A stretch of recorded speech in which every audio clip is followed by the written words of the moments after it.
যার মুখ হরি ভুলে যাবে হরি, তার মুখ কনে সেও না।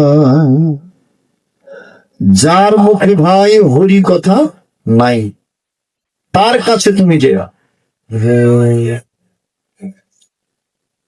যার সঙ্গ লাভ করলে অন্তর থেকে হরি প্রেম, কৃষ্ণ প্রেম, গুরু প্রেম চলে যায়, আপনার মন কুপোতে যায়, তাড়াতাড়ি সেই কুসঙ্গ পরিত্যাগ করে।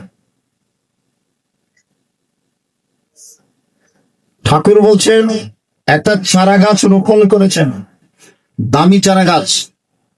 প্রথমে বাঁশের বেড়া দিয়ে ঘেরোয়া দিতাম, না হলে গরু ছাগল ওই চারা গাছকে খেয়ে ফেলবে, মেরে ফেলবে, উপরে দেখে ভালো করে উঠতে দিবে। এই মনরূপ চারা গাছকে যদি রক্ষা করতে চান, মনকে যদি ঠিক রাখতে চান, সৎসঙ্গের বেড়া দিতে হবে। সাধুগুরু বৈষ্ণবের সঙ্গ আমাদের, এটা একদম নিতান্ত সত্যি। বেশি বেশি এই সঙ্গ করলে আপনার মন সেইভাবে ভাবিতে হবে।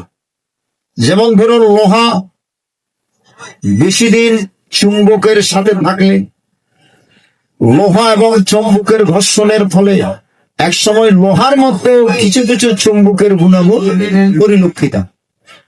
এজন্য সাধুগুরু বৈষ্ণবের সঙ্গ করতে করতে আপনার মন সৎ হবে।